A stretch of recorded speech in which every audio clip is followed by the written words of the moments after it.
Hi, I'm Joe Graydon. I'm Terry Graydon. Welcome to this podcast of the People's Pharmacy, where we bring you the stories behind the health headlines. This podcast is brought to you by Redix Industries, makers of Utterly Smooth Body Cream. 800-345-7339, on the web at uttercream.com.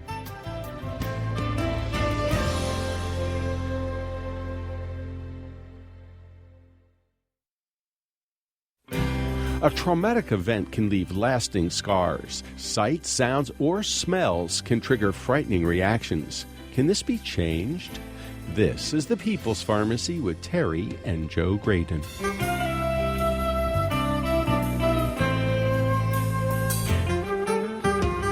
The term post-traumatic stress disorder, or PTSD, is firmly linked to military service. But people in civilian life can also suffer the after effects of trauma, such as a collision or family violence. Many people think they've moved on until something triggers a painful memory or an inappropriate reaction. Dr. Bessel van der Kolk is a leading expert on treating PTSD. His book is The Body Keeps the Score. Coming up on the People's Pharmacy, brain, mind, and body in the healing of trauma. First, this news. In the People's Pharmacy Health Headlines, the American College of Physicians has just made some important changes in its guidelines for treating back pain. Previous guidelines recommended pain medication as the first-line treatment, but the experts now say there's no good evidence that acetaminophen is helpful in relieving lower back pain. Cortisone-type drugs were also disappointing. There was insufficient evidence to recommend antidepressants, sedatives, anti-seizure drugs, or opioids. The guidelines now emphasize non-drug approaches for acute lower back pain. This condition is one of the most common reasons Americans seek medical care. The American College of Physicians recommends alternatives such as heat, massage, mild exercise, physical therapy, acupuncture, or spinal manipulation. If patients request medications, the suggestion is to try a nonsteroidal anti-inflammatory drug. Although the results from clinical trials have been inconsistent for medications such as ibuprofen or naproxen, they appear to be safer than opioids. Clinicians are urged to reassure patients that low back pain usually goes away on its own. A new analysis of data from a randomized trial of a Mediterranean diet shows why olive oil is so protective. The PrediMed trial had 3 groups of volunteers. One ate a traditional Mediterranean diet that was supplemented with a liter of extra virgin olive oil a week. Another group ate a similar diet supplemented with an ounce of almonds, hazelnuts, and walnuts daily. The third group ate a prudent low-fat diet. While the low-fat diet lowered LDL and total cholesterol, both Mediterranean diet groups had fewer cardiovascular events. Now scientists have examined blood tests and laboratory findings from the volunteers and discovered how olive oil worked its magic. The participants who had the olive oil-enriched diet had HDL that worked better to remove cholesterol and keep it from oxidizing. Their HDL also helped blood vessels relax, an action that lowers blood pressure. The investigators conclude that a traditional Mediterranean diet rich in olive oil improves HDL ability to protect the heart and blood vessels. There's an alarming trend among senior citizens. Over the last decade, the number of older adults taking 3 or more psychiatric or pain medications has doubled. The study was based on data collected by the CDC from primary care physician visits between 2004 and 2013. Medications included benzodiazepines for anxiety or insomnia, antidepressants, opioid pain relievers, and antipsychotic medications. Another troubling finding was that almost 50% of the patients taking such medications had not been formally diagnosed with a mental disorder. Such combinations have serious side effects. They may contribute to cognitive dysfunction, dizziness, or falls. Experts recommend that many of these drugs be used cautiously in older adults. Food and drug interactions are often unpredictable. That's why people are sometimes told to avoid grapefruit if they're on a statin-type cholesterol-lowering drug such as atorvastatin or simvastatin. But a new study suggests that an expensive prostate cancer drug is far more effective if it's taken at the same time as a low-fat meal. Abiraterone is sold under the brand name Zytiga. It can cost as much as $9,000 a month. Patients may have to take it for a year or longer. Copays can be as much as $3,000 a month. In the study, 72 men with recurrent prostate cancer were randomly assigned to take Zytiga on an empty stomach at a standard dose or 1/4 the dose with a low-fat breakfast. Despite the dramatic difference in dose, the medicine worked equally well in both groups. Those taking the drug with food had fewer digestive tract side effects. Taking abiraterone with a high-fat meal could result in unpredictably high blood levels, leading to side effects. American and European heart experts disagree about salt. An article in the European Heart Journal recently pointed out that there's little or no evidence supporting the extremely stringent guidelines put forth by the American Heart Association. The authors recommend keeping sodium intake under 5 grams a day. That's 3 times higher than the AHA guidelines. And that's the health news from the People's Pharmacy this week.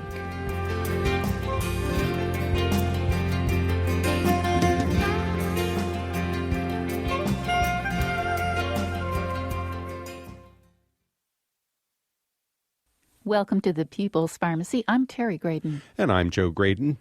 Have you ever been involved in a serious accident, suffered a profound loss, or overcome a life-threatening illness? Such traumatic events may leave long-lasting emotional scars. Post-traumatic stress disorder isn't restricted to military veterans or the civilian survivors of war. How can we overcome such devastating experiences? Our guest is Dr. Bessel van der Kolk, professor of psychiatry at Boston University Medical Center. He's founder and medical director of the Trauma Center in Boston and co-director of the Complex Trauma Treatment Network of the National Child Traumatic Stress Network. His book is The Body Keeps the Score: Brain, Mind, and Body in the Healing of Trauma. Welcome to the People's Pharmacy, Professor van der Kolk. Nice of you to have me. Dr. van der Kolk, you are the world's foremost clinician and researcher in the field of traumatic stress. Not everybody would agree with that. All right. Just between us. In our opinion. Right. So what got you interested in this topic? Oh, that's a complex question. I worked at the VA in the late 1970s, and I was very intrigued how the patients I was treating were very well put together people, very competent, very smart, and something clearly had happened to them that had made them unable to function, unable to be intimate with their wives, caring for their kids, stick with their jobs, to not blow up. And I was very intrigued that something could happen to mature, well-functioning people that would totally rearrange their way of being in the world. And that reminded me in some ways of what I grew up with. I grew up in the Netherlands right after the Second World War, and my early imprints were of ruined cities and people coming back from concentration camps and stuff like that. So there was some synchrony between what I was seeing as a young doctor and what I had experienced as a young child. Now, my recollection from reading about your experience at the VA is that you tried to help these veterans, but there wasn't much available to help them with that trauma, was there? Well, first of all, we didn't know anything about trauma. The last textbook that had been published about trauma was 1947, so it was this gigantic decade-long gap in which nobody paid attention to trauma. Apparently after the Korean War, nobody said anything about it. And the issue of child abuse and family violence also was really not on the map. So first of all, to recognize that trauma had occurred and had an impact took a while for my generation. Dr. van der Kolk, when we think about trauma, what often comes to mind is this phrase, post-traumatic stress disorder. And when we use that term, we often think of soldiers. We think of people who have gone to Afghanistan or to Iraq and who have been exposed to just unbelievable horror. But traumatic stress, it doesn't just devastate combat veterans. I mean, if you've had an automobile accident, if you're a victim of a crime, if you're a survivor of sexual or family violence, or perhaps bullying as a child, maybe there was alcoholism in your family. There's so many things that produce trauma, and almost everyone has experienced or knows someone who is dealing with the aftermath of that sort of trauma. So I guess the scars are not just emotional, not just intellectual, not just psychological, but physical, I think. And that's what makes your book so fascinating. The body keeps the score. Brain, mind, and body in the healing of trauma. Tell us how universal trauma really is.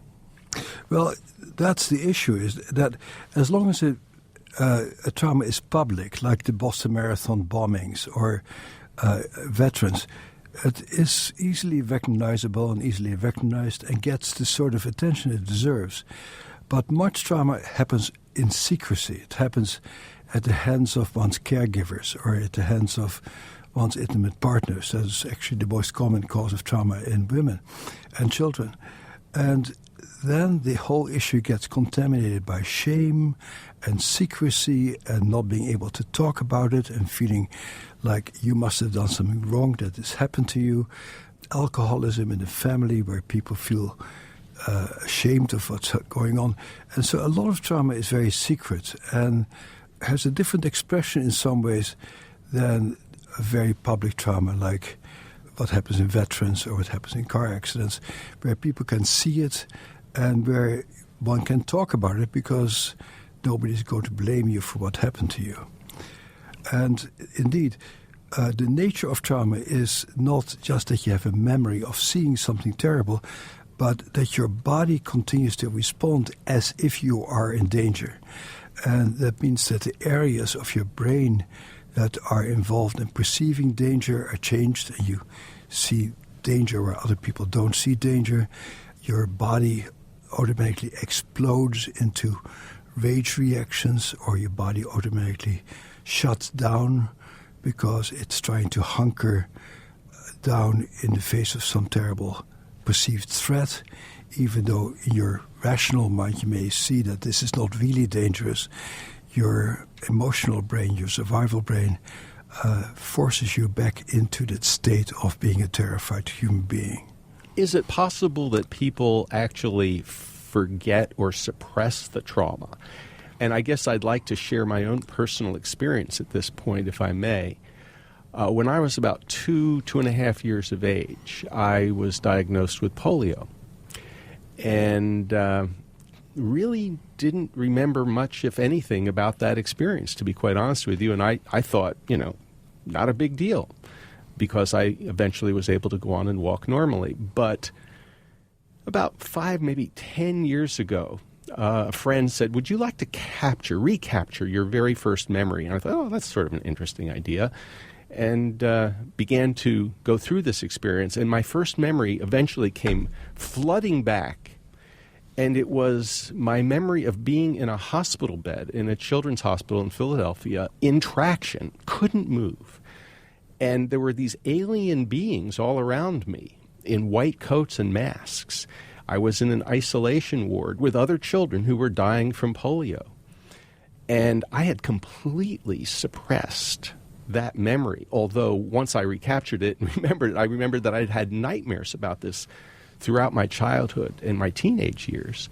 And in fact, when I had to go back to the hospital later as a child, I became very suspicious of people in white coats because they often would say to me, this isn't going to hurt, and then it always did. And they would draw blood, and it always hurt. And they'd do things that always hurt, but they always told me, no, this won't hurt.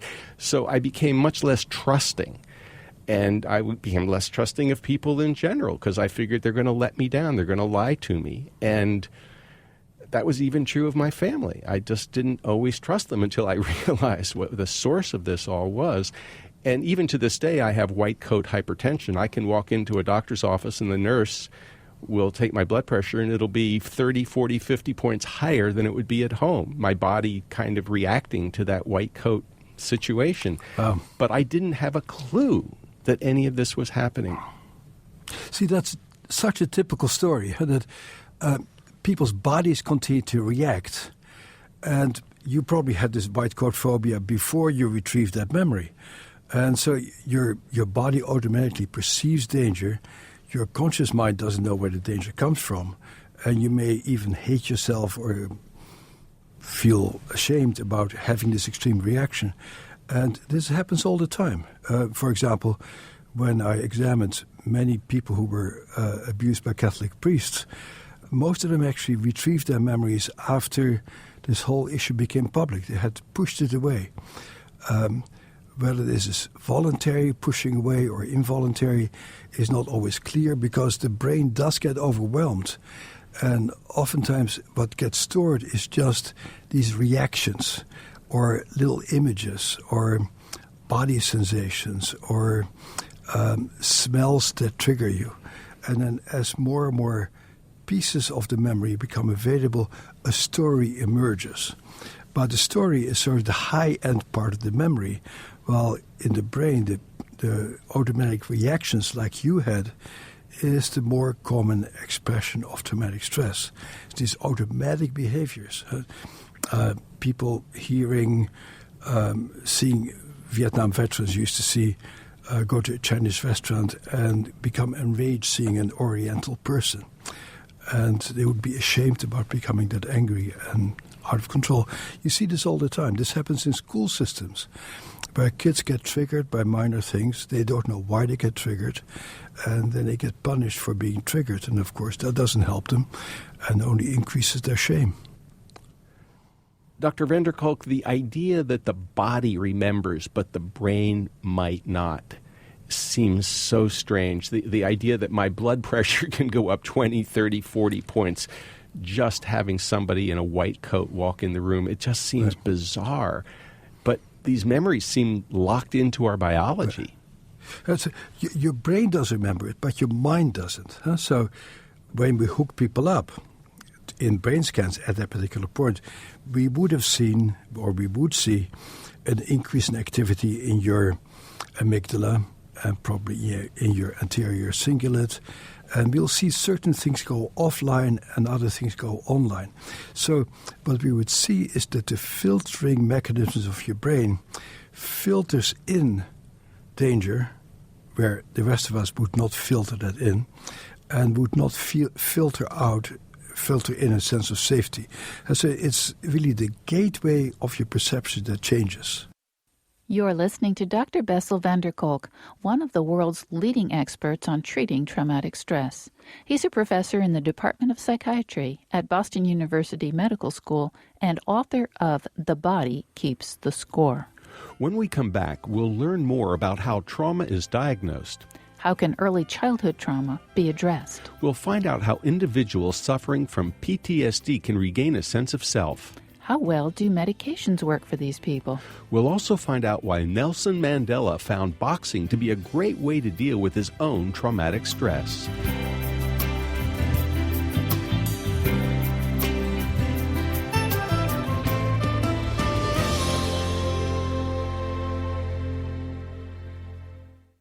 You're listening to The People's Pharmacy with Joe and Terry Graydon.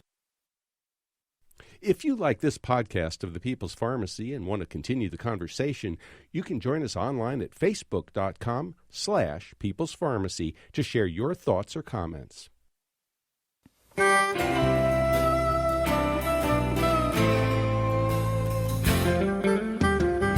Welcome back to The People's Pharmacy. I'm Joe Graydon. And I'm Terry Graydon. The People's Pharmacy is made possible in part by Squatty Potty Toilet Step Stools, creating healthy toilet posture for fast, easy elimination. More information about how toilet posture affects your health at squattypotty.com. And by Redix Industries, makers of utterly smooth creams and lotions that deeply moisturize to make dry skin feel soft and smooth. The number's 800-345-7339. online at uttercream.com. If you'd like to order a CD of this show, you can call 800-732-2334. This is show number 980. That number again, 800-732-2334. Or you can place the order online at peoplespharmacy.com. Today on the People's Pharmacy, we're talking about how people can heal from trauma. Our guest is Dr. Bessel van der Kolk, professor of psychiatry at Boston University Medical School and director of the Trauma Center in Boston. His book is The Body Keeps the Score: Brain, Mind, and Body in the Healing of Trauma. Dr. van der Kolk, how is trauma diagnosed? Well, traumatic stress is diagnosed by really people having extreme reactions to innocuous stimuli, blowing up, shutting down, becoming terrified in response to minor issues. Unfortunately, the issue that he raises is not part of our diagnostic system. Namely, there's a requirement that people actually remember or can identify what has happened to them. But much of the time when people are traumatized, they just have these reactions and they don't know where they come from. They don't know why they blow up or shut down or lose it or become confused and numbed out. And so in many patients, it really is a journey of discovery, of realizing that these reactions are in response to things from the past. And that oftentimes takes a fair amount of careful investigation or exploration to see where these feelings actually might come from. I would imagine that might be especially the case for people whose trauma occurred when they were young children. I wonder how you even get to that kind of trauma, bringing that to the conscious mind. The issue here is that sometimes you don't even need to go to the story about what happened. The treatment is really about helping people to begin to tolerate these smells, these sounds, these physical sensations, and to get a degree of mindfulness about their own internal experience. A very important part of the treatment section of my book is about building up that self-observing part of the brain where you can notice your own reaction and sort of, with your conscious mind, reassure that primitive part of your brain that you're going to be okay. But the first thing you need for that is to become aware of what actually goes on inside of you.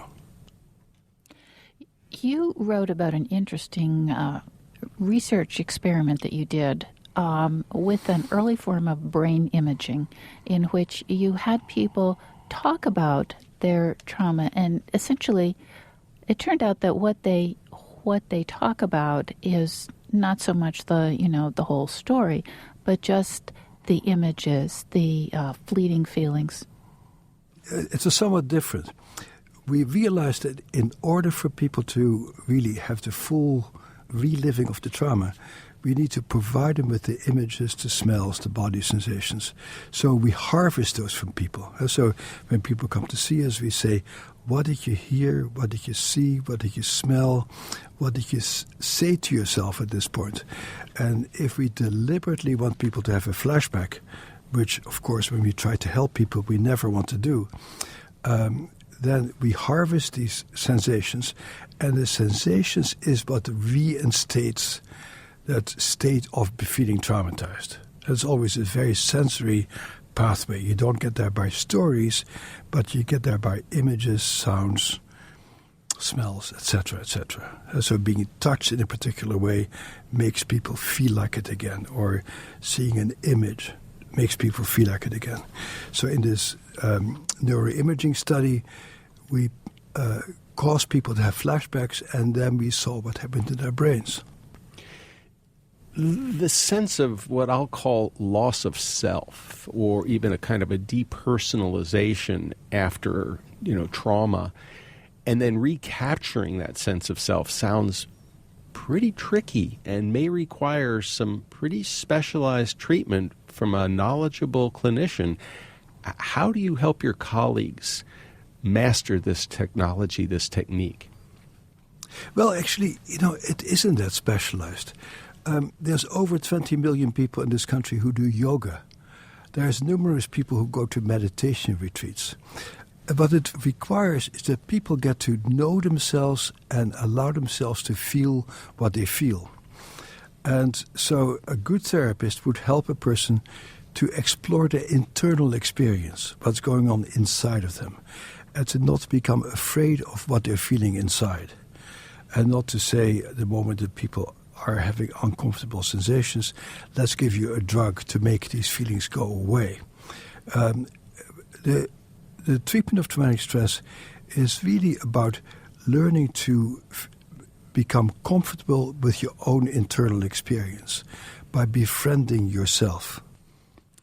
Dr. van der Kolk, you have revealed to the world how important the body is when dealing with post-traumatic stress disorder, and yet many of your psychiatrist colleagues seem to think that they can solve these traumatic events by talking them out. And if somebody will just tell the story of being locked in the closet by their mother when they were 4 years old and repeat it and go through it and revisit enough that will somehow overcome the problem.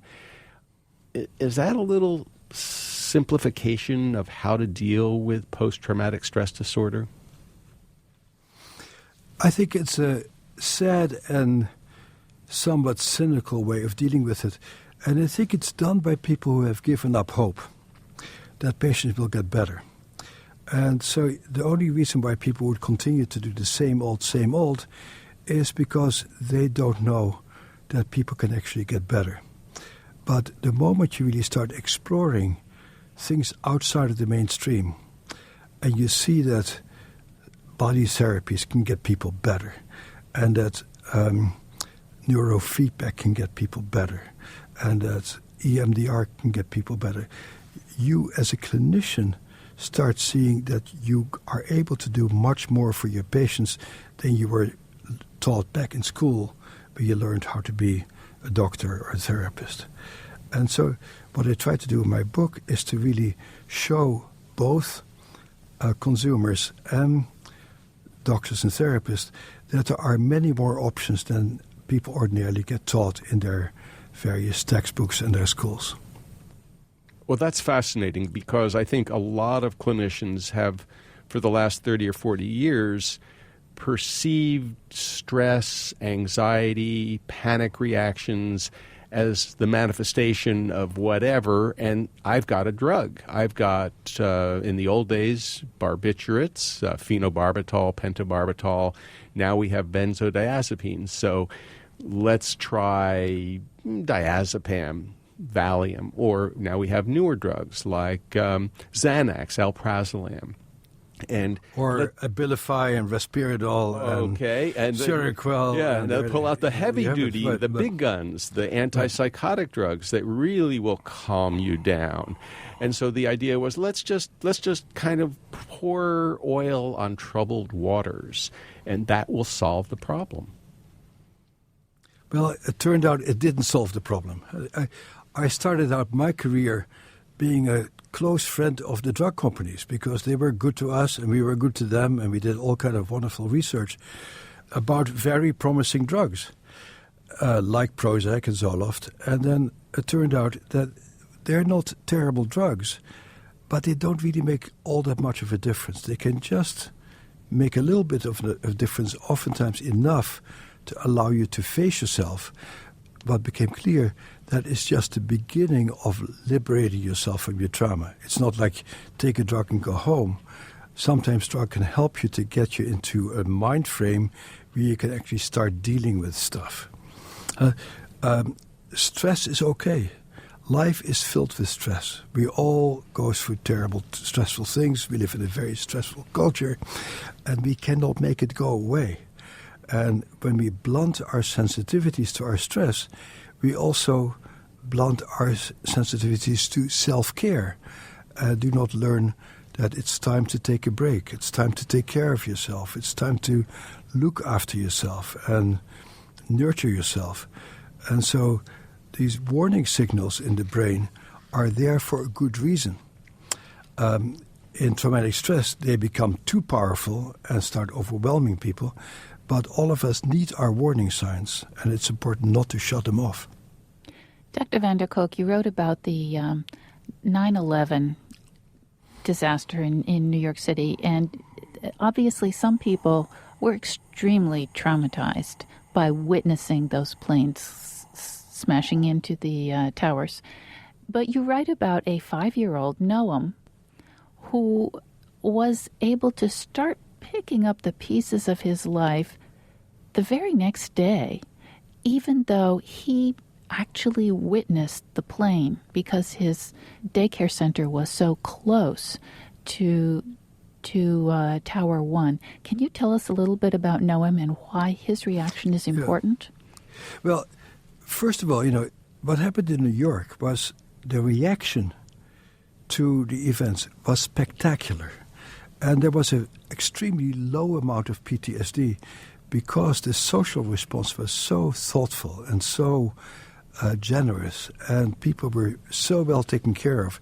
So of all terrible events that I have witnessed in my life, the attacks on the World Trade Center had the least post-traumatic effect on the inhabitants of New York because our civilization took such good care of it. But what happened to Noam is that he could imagine, he drew this picture. And in this picture of the plane smashing into the World Trade Center, he drew a little trampoline at the bottom. And when I asked him what the trampoline was for, he said, so that when people jump out of the World Trade Center, they will be okay. And so this 5-year-old was able to imagine a new outcome, namely how people could be made safe. And this is so important because bad things happen to us all the time. But as long as we can imagine how we can do things differently, how we can imagine how there could be different outcomes next time, we are going to be okay. But when you get traumatized, you have the same outcome every time. And so in some ways, you are on a treadmill where one sound or one image always means collapse and fear. And so what we need to do with traumatized people, we need to help them to increase their imagination, to make it possible for them to see new alternatives in response to the same sensory input. Well, that brings up the point that some people somehow seem almost addicted to trauma, and they keep reliving the experience, not just for days, weeks, but possibly even for years. Why does that happen? Well, that's the sad thing, is that the trauma can become both a source of terror, but also a source of meaning in people's lives. And part of what happens as a result of trauma is that the rest of the world gets sort of bleached out, and it becomes hard for many people, not all of them, to have a sense of pleasure, engagement, enjoying their children, loving their intimate relationships. And so their ordinary life becomes bleached out and less significant. But when they go back into talking about the trauma or thinking about it, they may become aroused, again, terrified or angry, but with that comes a certain degree of outpouring of your adrenaline in your brain that makes you feel alive. So for some people, reliving the trauma or talking about it or revisiting it becomes the only time that they actually feel fully alive and among the living. And when they don't think about it or talk about it, they feel very numbed out. It sounds like a terrible positive feedback loop where the one thing that gives them energy is the one thing that caused them so much pain. Exactly. And so this is a very important issue that we struggle hard with in our center, is that how can you help people to become attracted and excited by new things, to get excited by maybe beginning to play music with a group or to sing in a chorus or to get involved in martial arts or involved in tango dancing, some activity that gives you a high degree of arousal and engagement and pleasure that is not related to the trauma. So you need to really rewire that whole central nervous system to get excited about new things and to open up your mind to new engagements. And how do you get these people to develop a new interest, whether it's martial arts or tango dancing? You do it by hiring people who are energetic, gorgeous, interesting, and so that the patients say, when I grow up, I want to become just like that person. It's by identification, about working with people who have a lot of energy, who you want to be like, basically. You tell a story about Nelson Mandela and boxing, and I can't think of anyone who was more traumatized in those days than he was. I mean, being locked away, basically in solitary. How did boxing help him get out of that traumatic experience? Well, he told me that story, and I was first amazed by it. He said that boxing helped him to become mindful of his own situation and of people around him. And when he said it, my whole neuroscience background came back. Of course, in order to box, you need to anticipate what other people are doing. You need to plan what you're doing. You need to have very complex structures in your mind in order to move your body around in response to other people. And that capacity to anticipate and to plan and to move all in very short moments of time activates exactly the brain areas that get so damaged by traumatic stress. And so, in principle, doing something that requires you to pay very close attention, which has fairly negative effect if you don't do it right, would be a helpful treatment for traumatic stress. I would make it a little bit less violent than boxing, but I think kendo, sword fighting, tango dancing, things that really require you to pay very close attention would be very helpful to overcome some of the effects of traumatic stress. And of course, there is a mindfulness component as well. Absolutely. The mindfulness component is critical. You need to be very focused and very alert and very attentive, both to yourself and to the people around you, in order to be a good martial artist. You're listening to psychiatrist Bessel van der Kolk. He is co-director of the Complex Trauma Treatment Network of the National Child Traumatic Stress Network. He's author of The Body Keeps the Score, Brain, Mind, and Body in the Healing of Trauma. We need to take a short break. Coming up, we'll find out how mindfulness can help people heal from trauma. How can meditation, yoga, or theater be used in this work? We'll also learn about EMDR. What is it, and how does it work?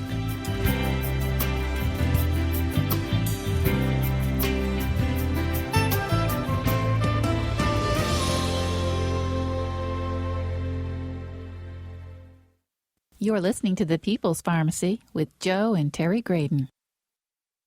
Thanks for listening to this podcast of The People's Pharmacy. If you like it, why not rate or review it in the iTunes store? We'd appreciate it.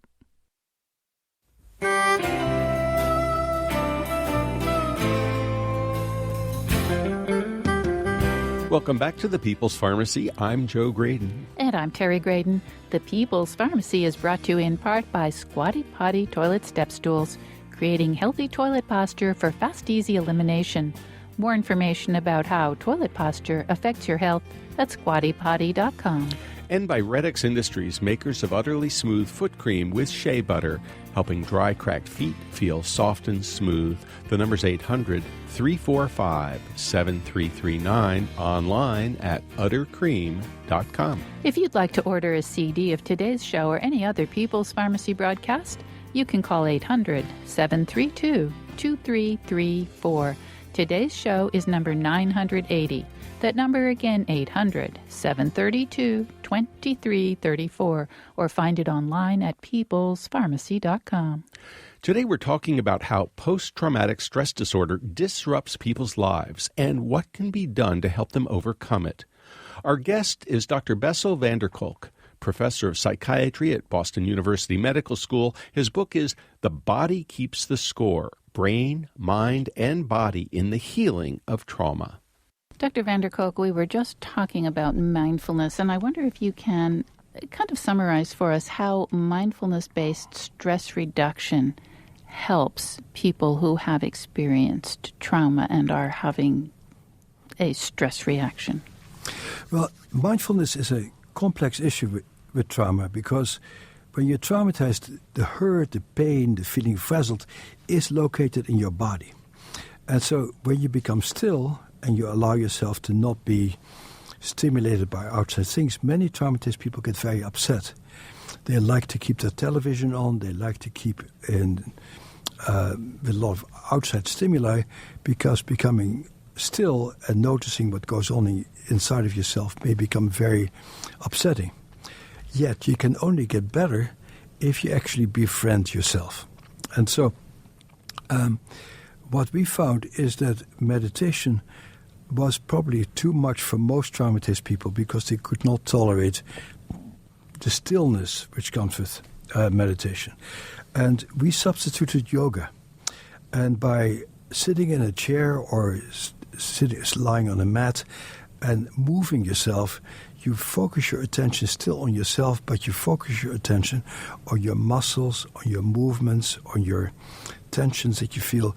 And so it's still inside of yourself, but you're not totally left empty. But the bottom line is that you sooner or later need to confront yourself and to meet yourself. Come home to yourself, as I like to call it. I'm not quite sure what you mean by meet yourself. Could you explain that? Meeting yourself, really enjoying your own company, noticing what's going on inside of yourself, spending time with yourself, being your own friend, noticing what your body needs, noticing what gives your body pleasure, what your body would most like to do at any particular point, and how you can thrive. You mention in your book that many people who have experienced trauma become hypervigilant. How do you overcome that? And how do you, meet yourself without being hypervigilant? I think most people who are traumatized become hypervigilant. It's sort of a hallmark of trauma. The parts of the brain that detect danger are always hyperactive. And, well, there's two ways of dealing with it. One of them is what the story that you told, is that once you know the story and you can process it, then that part of your brain can relax and you can really return back to normal living. And so if the experience gets processed correctly, oftentimes the brain is able to let go and to move into a state of safety. That's not true for people who have been chronically traumatized, who have multiple traumatic experiences. And there, they need to be helped to feel safe in their bodies. And again, yoga is a very good way of doing it, or martial arts probably, by repeatedly learning to trust your body, to know what your body needs, what your body can do. If that is too much, I go to the third step, and that's called neurofeedback. And we have people play computer games with their own brainwaves and cause people's brainwaves in the areas of the brain that are so on hyper alert to become calmer and quieter. And so we have an external agent that helps people to learn that their brains can actually feel safe. You write that theater can also be helpful. Can you tell us how? Theater is helpful for people with chronic histories of trauma who get locked in a position of I am weak, or I need to always bully other people, otherwise I'll get hurt, who get fixed in a certain role in life that is based on the trauma. Once you do theater, you have to deeply live into the role of somebody else. Your body needs to feel what it's like to be a person who is a woman if you're a man, or who is a warrior when you are a rape victim, or who is a rape victim if you're a warrior. And to viscerally experience what it's like to be another person, and do that in the context of the fun, excitement, engagement that you have in the theater troupe can be incredibly powerful. It actually is one of my very favorite trauma treatments. We actually did a study on it, funded by the Centers for Disease Control, and we found it to be highly effective in working with inner-city traumatized youth. There's another strategy that you talk about in your book that I suspect some of our listeners are going to think is a little woo-woo. It's called EMDR, Eye Movement Desensitization and Reprocessing. First, what is it? How does it work? And can you give us some examples of patients that you have actually worked with this EMDR strategy? Well, it's a technique where you call up the images, the sounds, the thoughts related to the trauma, but you don't really talk about it, and then you move your eyes back and forth. Interestingly, you move your eyes back and forth very similar to what your eyes do when you go into REM sleep, into sleeping, in dreaming sleep. And many years ago, one of my first pieces of research happened to show that traumatized people have very disturbed REM sleep.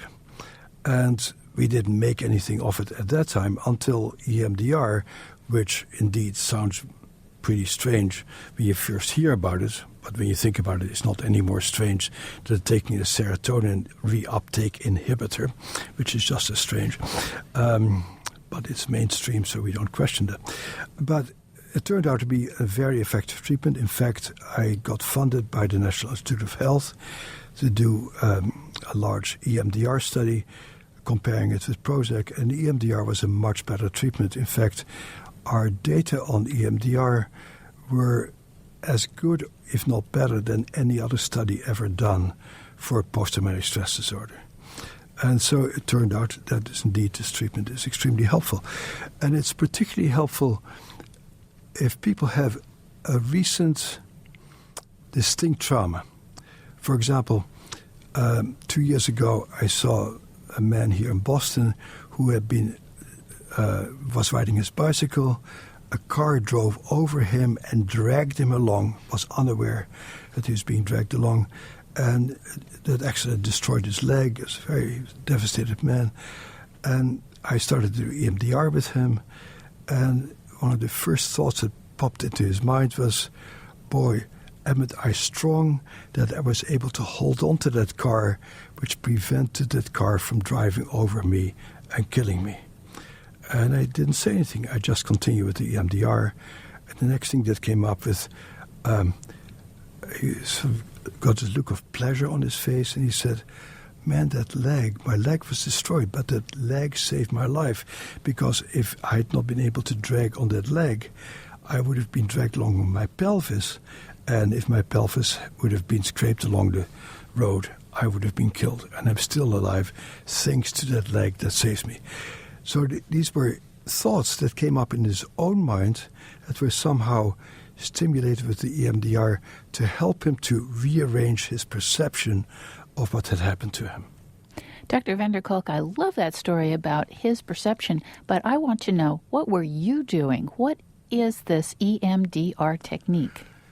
I wasn't doing anything except your fingers.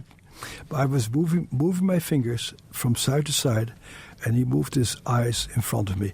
I didn't do anything. I didn't say anything. I just paid very careful attention to what he was saying.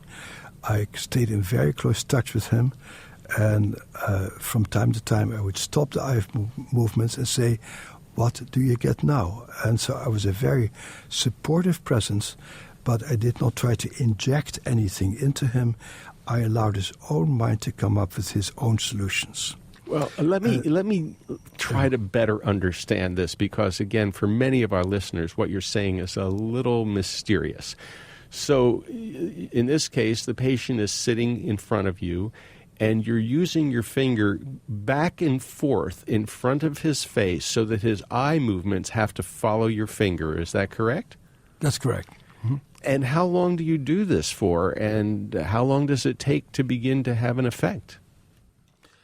Sometimes it's so you do it for, well, the number of sessions varies from one person to another, but if people have had a distinct trauma, like a car accident or a rape, Usually it takes about 3 sessions. And what you do is something that we all do. We all have very unpleasant things happen to us, but our mind is nimble enough to come up with solutions. When you're traumatized, your mind gets stuck and you don't come up with solutions. And there is something about those eye movements that restore a sense of nimbleness in the mind so that the mind keeps coming up with new solutions to old problems.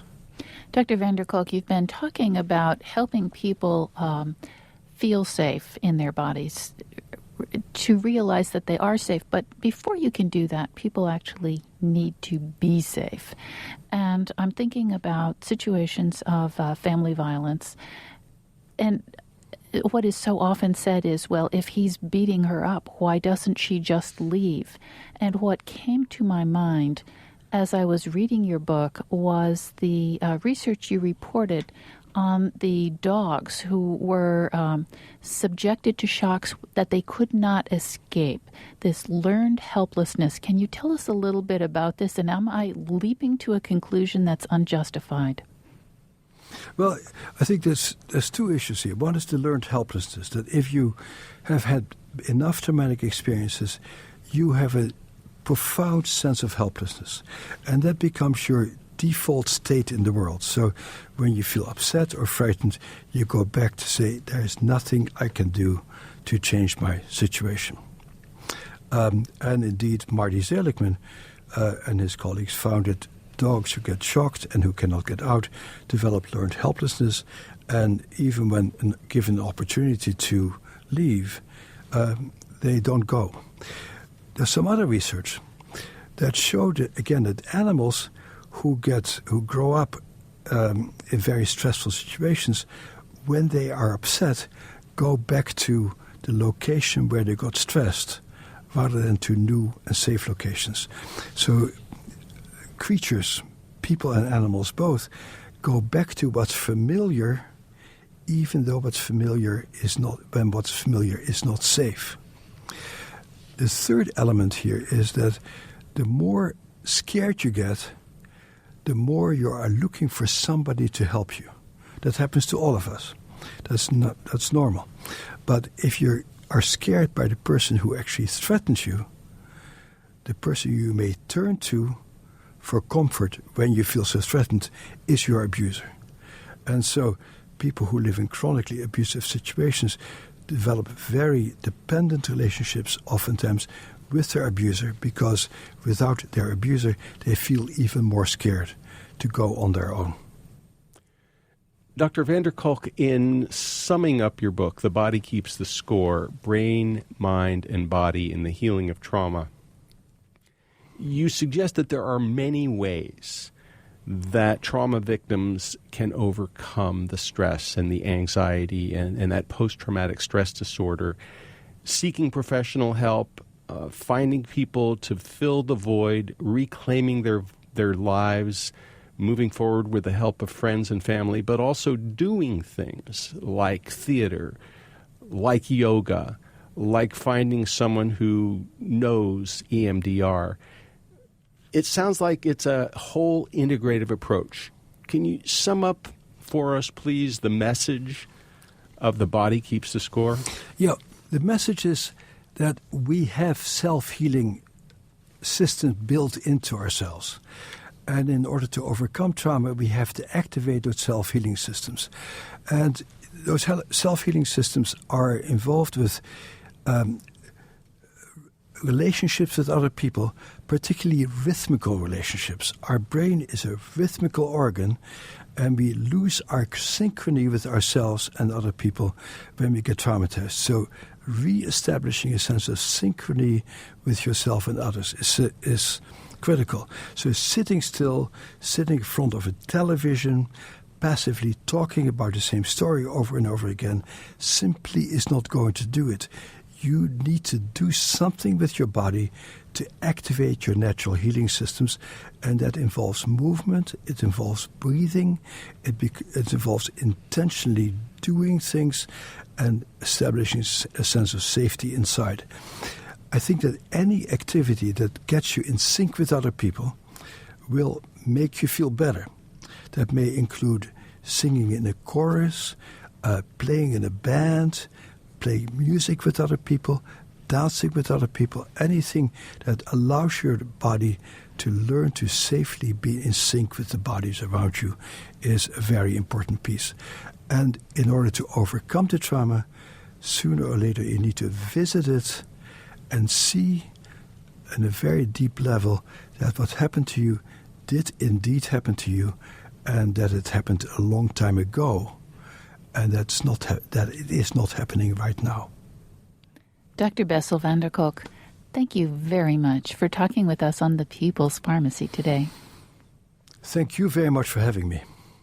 You've been listening to Dr. Bessel van der Kolk, professor of psychiatry at Boston University Medical School. He's founder and medical director of the Trauma Center in Boston and co-director of the Complex Trauma Treatment Network of the National Child Traumatic Stress Network. His book is The Body Keeps the Score: Brain, Mind, and Body in the Healing of Trauma. Lynn Siegel produced today's show. Al Wadarski engineers the program. Dave Graydon edits our interviews. The People's Pharmacy is produced at the studios of North Carolina Public Radio, WUNC.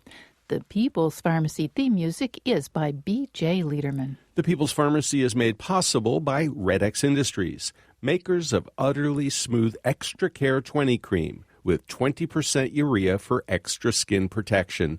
The number is 800-345-7339. The website is uttercream.com. If you would like to order a CD of today's show or any other People's Pharmacy broadcast, you can call 800-732-2334. Today's archive show is number 980. That number again, 800-732-2334, or find it online at peoplespharmacy.com. And when you visit our site, you can check out prescription drugs, herbal medicines, and home remedies. You can share your own experience and thoughts on today's show. You could sign up for our free online newsletter or the free podcast of the show. You need never miss another People's Pharmacy program again. You can also share it with a friend. It's there at peoplespharmacy.com. And you can become a friend on Facebook or follow us at Twitter. We're at People's Pharmacy. In Durham, North Carolina, I'm Joe Graydon. And I'm Terry Graydon. Thank you so much for listening, and please join us again next week.